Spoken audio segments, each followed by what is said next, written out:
एकूण सदस्य 9 आणि लोकनियुक्त सरपंच 10. थँक्यू. कामाचे स्वरूप काय असतं? ग्रामपंचायतीचा आर्थिक व्यवहार, वरिष्ठ कार्यालयाशी पत्रव्यवहार करणे, वरिष्ठ कार्यालयाकडून आलेल्या विविध योजनांची माहिती लोकांना देणे हे रोजचं काम आहे.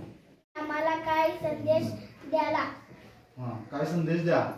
तुम्हाला ज्या ज्या क्षेत्रामध्ये, आता एखाद्याला खेळाची आवड असते, एखाद्याला अभ्यासाची आवड असते, एखाद्याला विविध कलांची आवड असते, त्याप्रमाणे तुम्हाला जी जी आवड आहे त्या क्षेत्रामध्ये तुम्ही, एखाद्याला स्पर्धा परीक्षेची आवड असेल तर तो स्पर्धा परीक्षेमधून एखादा अधिकारी बनू शकतो, एखाद्याला कलेची आवड असेल तर तो एखादा अभिनेता बनू शकतो.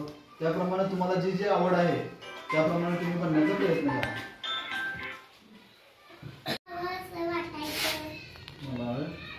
लहानपणी मला कलेक्टर व्हायचं असं वाटत होतं.